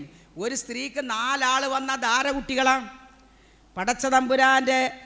പടച്ചതമ്പുരാൻ മനുഷ്യരായ നമ്മളോട് പറഞ്ഞ കൽപ്പനൻ്റെ ഗൗരവം നിങ്ങൾ മനസ്സിലാക്കണം. 4 കെട്ടാൻ പറ്റും എന്ന് പറഞ്ഞാലോ അതിനെതിരെ നമ്മളിപ്പോഴത്തെ ഈ പുതിയ ആൾക്കാരുടെ സംസാരങ്ങൾ കേട്ടില്ലേ? എന്താ പുരുഷന് മാത്രം ഇത്ര സ്വാതന്ത്ര്യം, സ്ത്രീക്കെന്താ പറ്റിക്കൂടെ എന്ന്? പറ്റൂല. കാരണം ഒരു പുരുഷന് 4 പെണ്ണിനെ കെട്ടിയാൽ അവൻ്റെ കുട്ടികളാണ് എന്ന് തെളിവാണ്. ആൾക്കാർ കഴിവുകേടൊക്കെ പറയില്ല, പെണ്ണിനിപ്പോൾ 4 ആണുങ്ങൾ കൊണ്ടു നടക്കാൻ പറ്റും. അതല്ല വിഷയം. ഒരു പുരുഷന് 4 സ്ത്രീകളുണ്ടെങ്കിലും ആ കുട്ടികൾ അതിലുണ്ടായാൽ അത് അവൻ്റെ കുട്ടികളാണ്. നേരെ മറിച്ച് ഒരു സ്ത്രീക്ക് 4 പുരുഷന്മാർ വന്നാൽ ആരുടെ കുട്ടികളായിട്ട് തന്തയില്ലാത്ത മക്കളാവും അവറ്റ. മനസ്സിലായ നിങ്ങൾക്ക്? അതുകൊണ്ട് ഖുർആൻ പഠിപ്പിച്ചു, നിങ്ങൾ അങ്ങനത്തെ ഒരു സ്ത്രീക്ക് മാത്രമാണ്, ഒരു പുരുഷന് മാത്രമാണ് 4 പേരെ കെട്ടാമെന്ന് ഖുർആൻ പഠിപ്പിച്ചത്. ഇതൊക്കെ അള്ളാഹുവിൻ്റെ നിയമങ്ങളാണ്. ഇതിലൊന്നും ഒരു മാറ്റം വരുത്താൻ മനുഷ്യരായ നമുക്ക് കഴിയില്ല. കാരണം നമ്മൾ മാറ്റം വരുത്തിയാൽ അത് വളരെ തെറ്റായി തീരുകയും ചെയ്യും. ഇനി മറ്റൊന്ന് പറയാനുള്ളത്, നിങ്ങൾ അംഫിഖൂ ഫീ സബീലില്ലാഹ് വലാ തുൽഖൂ ബിഅയ്ദികും ഇല തഹ്ലുക. നിങ്ങൾക്ക് സമ്പത്തുണ്ടെങ്കിൽ അത് അല്ലാഹുവിൻ്റെ മാർഗ്ഗത്തിൽ നിങ്ങൾ ചെലവഴിക്കണം. നിങ്ങൾ നശിക്കാനുള്ള പണി നിങ്ങൾ ചെയ്യരുതേ എന്നാണ്. ഈ ആത്മഹത്യകളൊക്കെ വന്നത് എന്തുകൊണ്ടാണ്? വേണ്ടാവൃത്തികൾ വീടുകളിൽ വന്നിട്ടാണ്. ഇന്ന് ഏറ്റവും കൂടുതൽ പെൺകുട്ടികളോടോ ആൺകുട്ടികളോടോ മിണ്ടാൻ വയ്യാത്ത ഒരു പ്രശ്നത്തിലാണ് ഇന്ന് ലോകം നിൽക്കുന്നത്. എന്താണ്? മിണ്ടിക്കഴിഞ്ഞാൽ കുട്ടി കാരെടുത്ത് തൂങ്ങി, മുണ്ട് കെട്ടി തൂങ്ങി, അയൽ നമ്മൾ തുണി തൊടാൻ അയൽ വരെ ഇന്ന് സൂക്ഷിക്കണം എന്ന് നമ്മളെല്ലാവരും. കുട്ടികളെല്ലാം തന്നെ ആത്മഹത്യ ചെയ്യുകയാണ്. എന്തേ? കാരണം അവർക്ക് പൂർണ്ണമായ സ്വാതന്ത്ര്യം നമ്മൾ കൊടുത്തുള്ളൂ. ദീൻ അവരെ പഠിപ്പിച്ചില്ല, മതം എന്താണെന്ന് അവരെ കേൾപ്പിച്ചിട്ടില്ല, ഖുർആൻ എന്താണെന്ന് അവർ കേട്ടിട്ടുമില്ല. അവർ ഒന്നും അറിയാത്തവരായി ഈ ലോകത്തിൻ്റെ പിന്നാലെ ഓടുകയാണവർ. അതുകൊണ്ട് ഇങ്ങനത്തെ ഒരു കുടുംബമല്ല ഇസ്ലാമിക കുടുംബം എന്ന് നിങ്ങൾ മനസ്സിലാക്കണം. ചെറുപ്പം മുതൽ തന്നെ ഇതിന് ഏറ്റവും വലിയ വഴി എന്താണെന്നറിയോ? 5 6 വയസ്സാകുമ്പോൾ തന്നെ 7 വയസ്സെത്താൻ കാത്തു നിൽക്കണ്ട. 7 വയസ്സെത്തിയാൽ നമസ്കാരം കൽപ്പിക്കാനാണ്. ആ കുട്ടിങ്ങളെ കൂടെ പള്ളിക്ക് വരട്ടെ, 4-ലും 3-ലും 5-ലും ഒക്കെ അവനിത് കാണട്ടെ. ഇതാണ് ദീനി എന്ന് പടിഞ്ഞിട്ടല്ല, അമ്മ പോണ സ്ഥലത്തേക്ക് അവൻ പോവുകയാണ്. അവൻ്റെ ചെറിയ ബുദ്ധിയിൽ അവൻ പള്ളിയും മദ്രസയും പരിചയപ്പെടട്ടെ. 5 വയസ്സെത്തിയാലാണല്ലോ മദ്രസയിലാക്കുന്നത്. 7 വയസ്സെത്തിയാൽ അവൻ നമസ്കാരം ശീലിക്കണമെന്നാണ്. 10 വയസ്സെത്തിയാൽ അവനെ അടിച്ച് നമസ്കരിക്കണം. നമസ്കരിച്ചിട്ടില്ല എങ്കിൽ നിങ്ങൾ അടിച്ച് നമസ്കരിപ്പിക്കണം എന്ന് പറഞ്ഞത് 10 വയസ്സുള്ള കുട്ടീനെയാണ്. 10 വയസ്സിലൊരു കുട്ടീനെ അടിച്ച ആരെങ്കിലും ഒരു ഉമ്മ ഉണ്ടാകുമോ? ഇല്ല. നമ്മളുമ്മാരടിക്കൂല. നമ്മൾ എന്തിനടിക്കുള്ളൂ? അവനവിടെ ഗ്ലാസ് പൊട്ടിച്ചാലോ അതല്ലെങ്കിൽ വീട്ടിലെ എന്തെങ്കിലും വസ്തു ചീത്തയാക്കിയാൽ ഒരു പക്ഷേ നമ്മൾ അടിക്കും. അവന് നമസ്കരിക്കാത്തതിൻ്റെ പേരിൽ നമ്മൾ അവനെ അടിക്കാറില്ല. അതുകൊണ്ട് നമസ്കാരമാണ് ഒരു വീട്ടിൽ ആദ്യമായി ഒരു ഉമ്മ ഒരു കുട്ടിയെ പഠിപ്പിക്കേണ്ടത്. ബിസ്മി ചൊല്ലിക്കൊണ്ട് അവനെ ഭക്ഷണം കൊടുക്കലും, ബിസ്മി ചൊല്ലിക്കൊണ്ട് അവനെ കിടത്തിയുറക്കും, എല്ലാ കർമ്മങ്ങളും ബിസ്മി ചൊല്ലലും. കിടക്കുമ്പോൾ അവന് ചൊല്ലാനറിയ, പക്ഷേ നമ്മളാവുന്ന ഉമ്മമാർ ചൊല്ലി അവനെ കടത്തലും. അവൻ എഴുന്നേറ്റ് വരുമ്പോൾ അവർ ചൊല്ലുക. പക്ഷേ നമ്മൾ അൽഹംദുലില്ലാഹില്ലദീ അഹ്യാനി ബഅദമാ അമാതനി എന്ന് നമ്മൾ ചൊല്ലുന്ന, അവന് വേണ്ടി ചൊല്ലുന്ന, അവിടെ ലഫ്ള് മാറ്റൊന്നും വേണ്ട, അവനെ അങ്ങനെ എഴുന്നേൽപ്പിച്ച് അത് കേട്ട് കേട്ട് കേട്ട് പിന്നോന് അൽഹംദുലില്ലാ ഒരു 6 വയസ്സാകുമ്പോഴേക്കും അൽഹംദുലില്ലാ പറയും. ഇപ്പോൾ 3 വയസ്സായ അൽഫിത്തറക്കാർ എത്രമാത്രം ഖുർആനാ ഓതണമെന്നറിയോ, എത്രമാത്രം ചൊല്ലുന്നു. അവർ എല്ലാ ദുആകളും അവർ ചൊല്ലുന്നുണ്ട്. അപ്പോൾ ഏത് പ്രായത്തിലും ഇത് പഠിയും എന്നതിൻ്റെ തെളിവാണ് ഞാൻ പറഞ്ഞത്. ഇത് നമ്മൾ കൊണ്ടുവരുമ്പോൾ ആ കുട്ടി ബാത്റൂമിലേക്ക് പോകുമ്പോഴും ബാത്റൂമിൽ നിന്ന് പോരുമ്പോഴും വാഹനത്തിൽ കയറുമ്പോഴും വാഹനത്തിൽ നിന്ന് ഇറങ്ങുമ്പോഴും ഇസ്ലാം എന്താണെന്ന് അവൾ അല്ലെങ്കിൽ അവൻ ആ കുഞ്ഞു ഹൃദയം പഠിക്കുകയാണ്. അങ്ങനെ കൊണ്ടുവന്നെങ്കിലേ അവർ 16-ഉം 18-ഉം വയസ്സാകുമ്പോൾ, നേരത്തെ സമാഹ് പറഞ്ഞല്ലോ കരുവാരുകുണ്ടില കൊന്നത്. ഇന്നലത്തെ പത്രം നിങ്ങൾ വായിച്ചില്ലേ? 14 വയസ്സുള്ള പെൺകുട്ടിനെയാണ് 16 വയസ്സുള്ള ചെറുക്കൻ +1 എത്തിയിട്ടുള്ളൂ. 9ാം ക്ലാസ്സുകാരിയായ പെൺകുട്ടിനെ വ്യഭിചരിച്ച് ബലാത്സംഗം ചെയ്ത് കൊന്നു അവനെ എന്ന് പറയുമ്പോൾ അതിനെ പ്രസവിച്ചൊരു ഉമ്മയും നമ്മളെപ്പോലല്ലേ ഉമ്മ തന്നെ ഒരു സ്ത്രീയല്ലേ? ആ വേദന എവിടുന്ന് തീരാനാണ്? ഈമാനുള്ള നമുക്ക് പടച്ചോൻ വാക്കൽ തവക്കൽ ചെയ്യാനോ പരലോകത്ത് ആ കുട്ടിനെ കാണും എന്നുള്ള പ്രതീക്ഷയെങ്കിലും ഉണ്ട് ഇല്ലേ?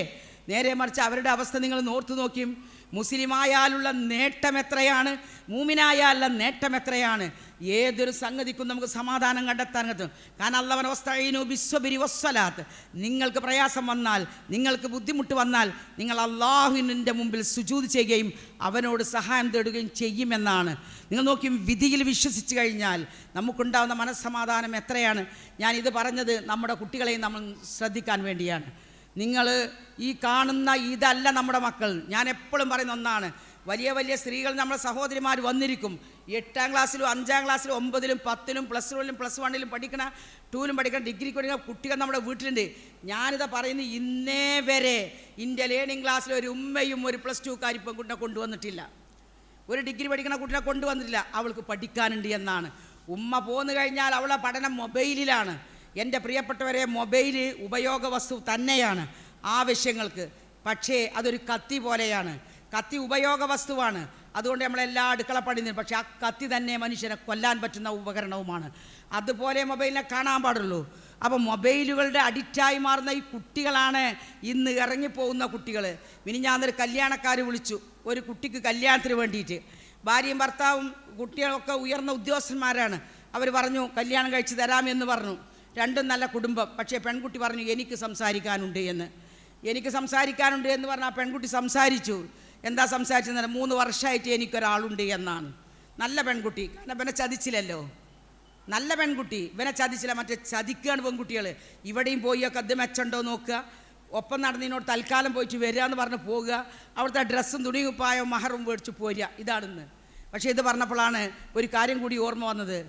നമ്മൾക്ക് തൊലാക്ക് ചൊല്ലി അത് പറയേണ്ടതാണ്. ഒരു മുത്തലക്ക് പിന്നെ പറഞ്ഞല്ലേ, തൊലാക്ക് വിവാഹമോചനം നടത്തുന്ന പെൺകുട്ടികളുടെ ഒരു പെൺകുട്ടി ഇങ്ങോട്ട് ഭർത്താവിന് സമയമായില്ലേ, ഇതും കൂടി പറയട്ടെ കേട്ടോ. വിവാഹമോചനം അതെന്താ ഇനി സംശയിച്ച് പോകണ്ട വിചാരിച്ചിട്ടാണ്. ഞാനിപ്പോൾ എന്താ പറയുക, കുറേ കാര്യങ്ങൾ ഇങ്ങനെ മറന്നു പോകുകയാണത്. പിന്നെ നമ്മൾ വിവാഹമോചനം ചെയ്യുമ്പോൾ പ്രത്യേകം ശ്രദ്ധിക്കേണ്ട കാര്യമാണ്. ആൾക്കാരും കോടതിയും പെണ്ണിൻ്റെ പക്ഷത്താണെന്ന്. വിവാഹമോചനം പെൺകുട്ടി പറയാൻ എനിക്കവനെ വേണ്ട എന്ന്, എനിക്കവനെ വേണ്ട എന്ന് പറഞ്ഞ് പെണ്ണ് പോന്നാലും ഇവൻ്റെ മഹറും തുണിയും കുപ്പായവും മഹാഭാവിയായ ആണിൻ്റെ മുഴുവൻ ചോരയും ഓളോളം വീട്ടിലേക്ക് കൊണ്ടുവരാൻ അതിന് ആൾക്കാർ സപ്പോർട്ടുണ്ട്, പറയാൻ ആളുണ്ട്, നീതിപീഠങ്ങളുണ്ട്. പക്ഷേ അതല്ല ഇസ്ലാമിൻ്റെ വിധി. ഇസ്ലാമിൻ്റെ വിധി ഒരു പെണ്ണ് സ്വന്തമായിട്ട് എനിക്ക് നിന്നെ വേണ്ട എന്ന് പറഞ്ഞ് പോരുകയാണെങ്കിൽ കൊടുത്ത മഹറും ഉടുത്ത വസ്ത്രങ്ങളും അവൾക്ക് വേണ്ടി ഒരുക്കിയ വസ്തുക്കളും മുഴുവനായിട്ട് കുടുംബ കോടതി മുഖേന തീരലാണ് ഏറ്റവും ഉത്തമം. അതവിടെ കൊണ്ടേ കൊടുത്തിട്ട് വേണം അവൾക്ക് വിവാഹമോചനം നേടാൻ. ഇത് നമ്മളെ സമൂഹത്തിന് അറിയൂല, ഇത് കോടതിക്ക് വരെ അറിയൂല. അതുകൊണ്ട് വിവാഹമോചനം നടത്തുന്ന സ്വന്തം പോയിട്ട് അവിടുത്തെ ചക്കര എന്താണെന്ന് തൊട്ട് അമച്ച് കാണുമ്പോൾ വരുന്ന പെൺകുട്ടികൾ ഒരുപാടുണ്ട്. കാരണം ഓളിവിടെ ഒരാളെ തോളിലിട്ട് നടക്കണ്ടാവും, പിന്നെ കുടിക്കാരൻ നിർബന്ധത്തിന് അങ്ങോട്ട് പോയി ഒന്ന് കെട്ടിക്കണം. അതുകൊണ്ട് പെൺകുട്ടികളോട് നിങ്ങൾ ചോദിക്കണം, അണക്ക് വല്ലവരുണ്ട് ഈ മര്യാദ ഒക്കെ പറയണം എന്നറിയണം. ബാപ്പയാണെങ്കിലും ഉമ്മയാണെങ്കിലും പറയാൻ ചോദിക്കാനുള്ള ധൈര്യം വേണം, പറയാനുള്ള ആ ഒരു ധൈര്യം പെൺകുട്ടിക്കും വേണം. അവൾ പറയണം, എനിക്ക് ഇന്ന അത്രയും വർഷങ്ങളായിട്ട് ഒരാളുണ്ട് എന്ന് പറഞ്ഞാൽ മറ്റൊരു കുടുംബത്തെ നമ്മൾ ഇതിൽ കൊടുക്കാൻ പാടില്ല. എത്ര മനുഷ്യന്മാരങ്ങനെ കുടുങ്ങി നടക്കുന്ന നിങ്ങൾ. ഇതിനിപ്പോൾ ശൈലി എന്താ തേച്ചിട്ട് പോയി എന്നാ, ഓനോള് തേച്ചിട്ട് പോയി. ഇപ്പോഴത്തെ പ്രയോഗമാണ് തേച്ചു എന്ന്. ഇതാണ് എത്ര കുടുംബങ്ങൾ നമ്മളോട് ഇങ്ങനെ നല്ല കുട്ടിയുണ്ടോ എന്ന് ചോദിക്കുക. ആൾക്കാരിപ്പോൾ ചോദിക്കുക അറബി കോളേജിൽ പഠിച്ച കുട്ടികളുണ്ടോ എന്നാണ്. കുറച്ചൊക്കെ ഈമാനുള്ള കുട്ടികളുണ്ടാകുമല്ലോ എന്ന് വിചാരിച്ചിട്ട് ആളുകൾ ചോദിക്കുക. അതുകൊണ്ട് നമ്മുടെ മക്കൾക്ക് നിങ്ങൾ ഈമാനാണ് വളർത്തേണ്ടത്. ഫ്രണ്ട്ഷിപ്പ് പഴയകാലം ഫ്രണ്ട്ഷിപ്പ് പറ്റി, ഇപ്പോഴത്തെ ഫ്രണ്ട്ഷിപ്പ് അല്ല, മേത്ത് തൊടാനും കളിക്കാനുള്ള ഫ്രണ്ട്ഷിപ്പാണ് ഇപ്പോൾ പെൺകുട്ടികളെ തൊട്ടെങ്കിലേ ഫ്രണ്ട് ആവുള്ളൂ, കൈ കൊടുത്താലേ ഫ്രണ്ട് ആവുള്ളൂ, ഹഗ് ചെയ്താലേ ഫ്രണ്ട് ആവുള്ളൂ. അങ്ങനെയാണ് ആൺകുട്ടികൾ നടക്കുന്നത്. കാരണം ആൺകുട്ടികളും പെൺകുട്ടികളും പണ്ടത്തെ കാലം കാണാൻ വന്നാൽ തന്നെ എവിടെയെങ്കിലും മൂലക്ക് നിന്ന് കാണേണ്ട കാലം. ഇപ്പോൾ കാണലൊന്നുമില്ല. ഇപ്പോൾ എല്ലാതും പരീക്ഷിച്ച് അവസാനമായിട്ടൊരു ഒരു അഡ്രസ്സിന് വേണ്ടി മാത്രം വിവാഹം നടക്കുകയാണ്. അതുകൊണ്ട് പോലെ തുൽക്കു ഐതിയക്കുമില്ല തുഹുലുക്കത്തി. നമ്മുടെ മക്കളോട് പറയണം, നാശത്തിന് വേണ്ടിയുള്ള പണി ചെയ്യരുത്, നിങ്ങളുടെ കൈ കടത്തരുന്ന ഖുർആൻ പറഞ്ഞത്. നശിക്കാനുള്ള പണി നിങ്ങളെടുക്കരുത്. പെൺകുട്ടിയെ ശ്രദ്ധിക്കണം, ഓരോ മൊബൈലും നിങ്ങൾ ചാറ്റുന്ന ചാറ്റ് നിങ്ങളുടെ കൈ ചെയ്യുന്ന പണിയാണ്. അതിന് അനന്തരഫലം ഇതുപോലെ തൊട്ടടുത്ത കരുവാരനിൽ മേലാറ്റൂർ വരെ ആ കുട്ടിയും കൊണ്ട് വന്നക്കണമെന്നാണ് ഞാൻ വന്നക്കണമെന്നാണ് പത്രത്തിൽ പറയുന്നത്. അതുകൊണ്ട് പ്രത്യേകം ശ്രദ്ധിക്കുക, സ്വന്തം ശരീരം അംഫുസക്കും വഹ്ലിക്കും നാറ. നിങ്ങളുടെ ശരീരത്തെയും അതുപോലെ തന്നെ നിങ്ങളുടെ കുടുംബത്തിൻ്റെ ശരീരത്തെയും നിങ്ങൾ കാത്തു സൂക്ഷിക്കണം എന്ന് മാത്രം പറഞ്ഞുകൊണ്ട് നമുക്ക് അള്ളാഹുവിൻ്റെ നിയമങ്ങൾ മുഴുവനായിട്ട് അംഗീകരിക്കാനൊരു മനസ്സ് നമുക്ക് നമ്മുടെ മക്കൾക്കും നൽകട്ടെ എന്ന് ആത്മാർത്ഥമായിട്ട് പ്രാർത്ഥിക്കുകയാണ്. ഒരൊറ്റ വാക്കും കൂടിയും, ആണും പെണ്ണും ലൈസ ദക്കറു കല്ലുൻസ, ഒരിക്കലും ആണും പെണ്ണും ഒരുപോലെയല്ല. ആണിൻ്റെ പാൻറ്റും. ഞാൻ ഏറ്റവും സങ്കടപ്പെട്ടൊരു കാര്യം എന്താണെന്നറിയോ, ഈ ഈ ഇപ്പോൾ പുതിയ നിയമം വന്നല്ലോ, ആണിനും പെണ്ണിനും ഒരേ വേഷം എന്നുള്ളത്. ആ ഒരേ വേഷം വന്നപ്പോൾ സത്യമാണ് ഈ പറയുന്നത്, ഏറ്റവും കൂടുതൽ പാൻറ്റും ടീഷർട്ടും ഇട്ട് വന്ന മുസ്ലിം പെൺകുട്ടികളാണ്. ഞാനൊരു സ്കൂളിലും കോളേജിലും നാട്ടിലും ഒരുപാട് നടന്ന ഒരു വ്യക്തിയാണ്. ഞാനൊരു അമുസ്ലിം കുട്ടിനെ അങ്ങനെ കണ്ടില്ല. അമുസ്ലിം കുട്ടികൾ ഉണ്ടെങ്കിൽ തന്നെ അവരുടെ ഷർട്ടിന് അല്പം ഇറക്കുണ്ട്. പ്രിയപ്പെട്ടവരെ, പരിശുദ്ധ ഖുർആൻ പറഞ്ഞു, നിങ്ങൾ മുഖമക്കന ധരിക്കണം. എന്തിന് എന്ന് പറയോ, നിങ്ങളുടെ മാറ് മറയാനും ബാക്ക് മറയാനും എന്നാണ്. അത് ലംഘിച്ചുകൊണ്ട് നടക്കുന്ന പാൻറ്റും ഷർട്ടും വാങ്ങിക്കൊടുക്കുന്ന ഉമ്മമാരെ നാളെ മാശറിൽ അല്ലാഹു സുബ്ഹാനഹു തആല ആ നരകത്തിൽ അവരെ ചുട്ടരിക്കുന്ന സന്ദർഭത്തിൽ അവർ പറയും, ആറ്റൊന്നും പോകാൻ സമയമില്ലാത്തതാണ്, പടച്ചവനെ എൻ്റെ മാതാപിതാക്കളൊന്ന് കാണിച്ചു കൊണ്ടാ അവരെ ഞാനൊന്ന് ചവിട്ടി നിൽക്കട്ടെ എന്ന് ഖുർആനിൽ അല്ലാഹു സുബ്ഹാനഹു തആല പഠിപ്പിക്കുക. മക്കളാണ് ആ പറയുന്നത്. ചോര നീരായി ഗൾഫിൽ നിന്ന് അധ്വാനിച്ച ബാപ്പൻ്റെ ചോര കുടിച്ചിട്ടാണ് അവൾ ഇതുപോലെയുള്ള തമ്മാടിത്തരങ്ങൾ ചെയ്യുന്നത് എന്നാണ്. മാറ് മറക്കാൻ പറഞ്ഞത് പരിശുദ്ധ ഖുർആൻ അള്ളയാണ് പറഞ്ഞത്. അത് ഹദീസോ അല്ലെങ്കിൽ ചരിത്രങ്ങളോ എഴുതി വെച്ചതല്ല. മാറ് മറക്കണമെന്ന്. ഒരിക്കലും ഒരു ആണിനെ പോലെയല്ല പെണ്ണ്. കാരണം ആണ് ഷർട്ട് ധരിക്കുന്നത് പോലെയല്ല പെണ്ണ് ഷർട്ട് ധരിച്ചാൽ, ആണ് പാൻറ്റ് ധരിച്ചത് പോലെയല്ല പെണ്ണ് പാൻറ്റ് ധരിച്ചാൽ. നിങ്ങളിതൊന്നും കാണുന്നില്ല. എന്തിനാണ് നിങ്ങൾ നമ്മുടെ മക്കൾക്ക് ഇങ്ങനെ വാങ്ങിക്കൊടുക്കുന്നത്? ഇതിൻ്റെയും കൂടി ഉത്തരവാദിത്തം നാളെ മാഷറിൽ നിങ്ങൾ ചിലവാക്കിയ പണത്തിൻ്റെ കണക്ക് റബ്ബിൻ്റെ മുമ്പിൽ നമ്മൾ ബോധിപ്പിക്കേണ്ടി വരില്ലേ? നിങ്ങൾ നല്ല ഈ പറഞ്ഞ നമ്മൾ സംസാരിക്കുമ്പോൾ അങ്ങനെ പറയാൻ നമ്മളിത് മറ്റു ജനങ്ങളിലേക്ക് എത്തിച്ചു. മാറ് മറക്കാൻ പറഞ്ഞാൽ മാറന്നെ മറക്കണത്. ഇത് അള്ളാഹു ആണ് കൽപ്പിക്കുന്നത്. എന്തുകൊണ്ട്?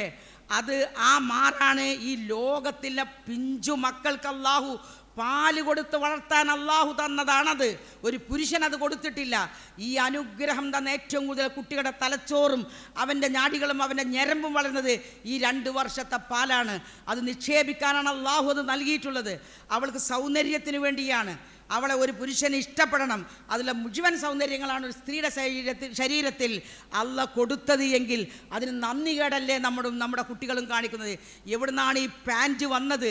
എന്നിട്ട് ആ 2 കാലും അങ്ങനെ നമ്മൾ നടക്കാൻ പാടില്ല. ഇപ്പോൾ ആൾക്കാർ പറയുന്നത് എന്താ ഇപ്പോൾ കാലൊക്കെ മറയണില്ലേ എന്നാണ്.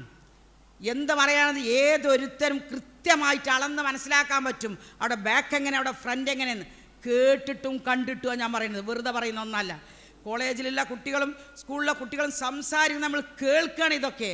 അതുകൊണ്ട് എൻ്റെ പ്രിയപ്പെട്ടവർ മനസ്സിലാക്കണം. എൻ്റെ താമസിക്കുന്ന വീടിൻ്റെ താഴെ ഒരു കുളമുണ്ട്. +2കാരും കോളേജിൽ പഠിക്കുന്ന കുട്ടികളും അതിൽ വരും. അവർ വരുമ്പോൾ അവർ സംസാരിക്കുന്ന വാചകം നിങ്ങളൊന്ന് കേട്ട് നോക്കണം. നിങ്ങളെ കുട്ടികൾ അതിലുണ്ടോയെന്ന് എനിക്കറിയില്ല. ആ മക്കൾ രാവിലെ സ്കൂൾക്ക് വന്ന കുട്ടികൾ രാവിലെ തന്നെ ഇറങ്ങുകയാണ് ആ കുളത്തിലേക്ക്. ആൺകുട്ടികളും പെൺകുട്ടികളുമുണ്ട്. അവർ ഒളികേന്ദ്രമാണ്, അവിടെ ഒരു പാടുണ്ട്, അതുപോലെ വാഴ കൃഷിയുണ്ട്. അവിടെ ഒളികേന്ദ്രത്തിൽ അവരുണ്ട്. പലരും ഞങ്ങൾ സ്ത്രീകളിറങ്ങി പല തവണ കുട്ടികളെ ആട്ടി വിട്ടിട്ടുണ്ട്. ഇവരൊന്നും സ്കൂളിലല്ല വരുന്നത് എന്ന് നിങ്ങൾ ബോധ്യപ്പെടണം. കാരണം നിങ്ങളൊന്ന് പിന്നാലെ വരണം. നമ്മൾ വീട്ടിൽ ഈ ചോറും ചാറിനും വേണ്ടി മാത്രം ഇരിക്കണ്ട. സ്കൂൾക്ക് കുട്ടി പോയി കഴിഞ്ഞാൽ മാഷന്മാർ വിളിക്കണ്ട. നിങ്ങൾ ആ കുട്ടി ക്ലാസ് ടീച്ചർ എന്ന് കാണണം, അവിടെ എങ്ങനെയാണെന്ന് അറിയണം. അത് ഉമ്മാൻ്റെ ബാധ്യതയാണ്. വാപ്പ വിദേശത്താണ് അല്ലെങ്കിൽ നാട്ടിലാണ്, വിയർപ്പിച്ച് അദ്ദേഹത്തിൻ്റെ ചോര വിയർപ്പാക്കി ഭക്ഷണം തരാൻ വേണ്ടി പോയിരിക്കുകയാണ്. അതുകൊണ്ട് ഉമ്മക്കാണ് ബാധ്യത എന്ന കാര്യത്തിൽ നിങ്ങൾ മറന്നു പോകരുത്. നിർബന്ധമായിട്ടും നമ്മുടെ കുട്ടികളുടെ പിന്നാലെ നമ്മൾ നടക്കേണ്ട ഒരു കാലഘട്ടമാണിത്. അതല്ലെങ്കിൽ 13കാരനും 16കാരും ഇന്നും നമ്മുടെ കുട്ടികൾ പഠിക്കുന്ന സ്ഥലത്തുണ്ട്. കൊലപാതകങ്ങളും ബലാത്സംഗങ്ങളും ഒരു വിലയുമില്ലാതെ, ഒരു ഭയവുമില്ലാതെ, ഒരു നാണവുമില്ലാതെ നടക്കുകയാണ്. പ്രവാചകൻ പറഞ്ഞല്ലോ, നാണം നഷ്ടപ്പെട്ടു കഴിഞ്ഞാൽ, ലജ്ജ നഷ്ടപ്പെട്ടു കഴിഞ്ഞാൽ ഇഫ് അൽ മഷീത്ത, നിനക്ക് ഉദ്ദേശിച്ചതൊക്കെ ചെയ്യാമെന്നാണ്. അതുകൊണ്ട് ലജ്ജ വളർത്തണം കുട്ടികൾക്ക്. മാറ് മറച്ചാലേ ലജ്ജ വരുള്ളൂ. മാറ് മറച്ചില്ലേ ലജ്ജ വരൂല. ഞാൻ എഴുതി ഒപ്പിട്ട് തരാം. മാറ് മറക്കാത്ത കുട്ടിക്ക് ലജ്ജയില്ല. നമ്മളൊക്കെ പെൺകുട്ടിയാകുന്ന സമയത്ത് ആരെങ്കിലും വരാമെന്നൊക്കെ വെറും തട്ടാണ്. നമ്മളിങ്ങനെ പിടിച്ചിട്ടാണ് നന്നീന്ന് അല്ലേ? ഇന്നത്തെ കുട്ടികളോ ഇതൊക്കെ സൈഡിക്കാക്കി ഒരു ശതമാനം എഴുതിയ രൂപത്തിൽ പോണത്. ഒന്ന് വെളിവാക്കാതെ പുറത്ത് പോലും നിങ്ങൾ ബസ്സിലാകട്ടെ മരിച്ചോടത്താകട്ടെ എവിടെ ചെന്നാലും നമ്മളെ പെൺകുട്ടികൾ പിന്നെ ഒരു അറപ്പാണ് കാണുന്നത്. കാരണം ആ രൂപത്തിലെ പാൻറ്റ് ഇത്രയാണ് പനിയം. അതുകൊണ്ട് ഇതെല്ലാം തന്നെ പരിശുദ്ധ എന്താണ്, ഇതെല്ലാം അള്ളാഹു ആണ് കൽപ്പിച്ചത്, നിങ്ങളിങ്ങനെ വസ്ത്രം ധരിക്കണമെന്ന്. അതുപോലെ തന്നെ നമ്മൾ കൂടെ യാത്ര ചെയ്യണമെന്നും എല്ലാം ഖുർആൻ പറഞ്ഞിട്ടുണ്ട്. അതുകൊണ്ട് ഞാൻ എൻ്റെ വാക്കുകൾ അവസാനിപ്പിക്കുകയാണ്. അത് നമുക്ക് വിശാലമായിട്ട് ഇനിയൊരു സമയത്ത് സംസാരിക്കാം ഇൻഷാ അല്ലാഹ്. സ്വന്തം ആങ്ങളെയും സ്വന്തം വാപ്പയും ഭർത്താവിൻ്റെ വാപ്പയും ഭർത്താവിൻ്റെ മക്കളും ജ്യേഷ്ഠാഞ്ചത്തിമാരുടെ മക്കളും അല്ലാത്ത വലിയ സ്ത്രീകളുടെ അവയവങ്ങൾ തിരിച്ചറിയാത്ത ഉലിൽ ഇർബാറ്റിൽ ഇങ്ങനെ ചെറിയ കുട്ടികളും അതുപോലെ എല്ലാ വൈകാരങ്ങളും നഷ്ടപ്പെട്ട വയോവൃദ്ധന്മാരെയൊക്കെയാണ് ഖുർആൻ എണ്ണിയത്. പക്ഷേ ഇന്ന് വയോവൃദ്ധന്മാർ വരെ ഇത്തരം കാര്യത്തിൽ 1-ാം നമ്പറുകളാണ്. അതുകൊണ്ട് സൂക്ഷിക്കണം ലോകത്തെ എന്ന് മാത്രമാണ് ഞാൻ പറഞ്ഞു തരുന്നത്. സർവശക്തനായ അള്ളാഹു അങ്ങനെയുള്ള എല്ലാ ഷർറുകളിൽ നിന്നും നമ്മെ എല്ലാവരെയും നമ്മുടെ മക്കളെയും കാത്തു രക്ഷിക്കുമാറാകട്ടെ. ഇസ്ലാമിൻ്റെ നിയമവിധികൾ യഥാർത്ഥത്തിൽ നമ്മുടെ ഹൃദയത്തിൽ കയറ്റിക്കൊണ്ട് ജീവിതം സ്വർഗം കിട്ടാനുള്ള അമലാക്കിക്കൊണ്ട് അല്ലദീ ഖലഖൽ മൗത വൽ ഹയാത ലിയബ്ലുവക്കും അയ്യുക്കും അഹ്സനു അമലാ. ലോകരക്ഷിതാവായ റബ്ബ് ജീവൻ തന്നത് പരീക്ഷണത്തിനാണ്, എങ്ങനെ ഇവിടെ ജീവിക്കുമെന്ന് നോക്കാനാണ്.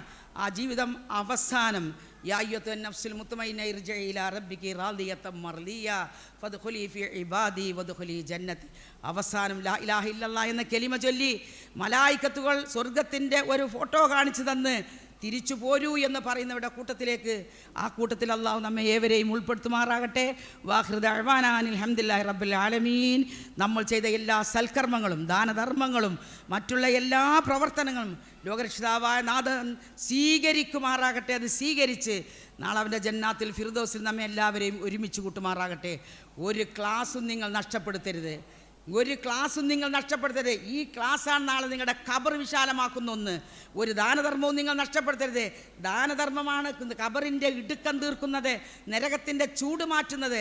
അതുകൊണ്ട് നിങ്ങൾ ദാനധർമ്മം ചെയ്ത്, പുരുഷന് മാത്രമല്ല ദാനധർമ്മം, അതൊരുപാട് പറയാതിരുന്നതാണ്. സ്ത്രീക്കും ദാനധർമ്മമുണ്ട്. സ്ത്രീയും സക്കാത്ത് കൊടുക്കണം, സ്ത്രീയും സ്വതക്ക കൊടുക്കണം. അതൊക്കെ അള്ളാഹു കൽപ്പിച്ചതാണ്. സൂറത്ത് അഹ്സാബിലെ 35-ാമത്തെ വചനവും നിങ്ങൾ പഠിക്കണം. അപ്പോൾ ആര് കൊടുക്കണമെന്ന് നമുക്ക് മനസ്സിലാവും. സർവശക്തനായ അള്ളാഹു നമുക്ക് എല്ലാവർക്കും എല്ലാ ആയുസ്സും ആരോഗ്യവും നൽകട്ടെ എന്ന് പ്രാർത്ഥിച്ചുകൊണ്ട് നിർത്തുന്നു. വാഖിറു ദഅ്വാനാ അൽഹംദുലില്ലാഹി റബ്ബിൽ ആലമീൻ. അസ്സലാമു അലൈക്കും.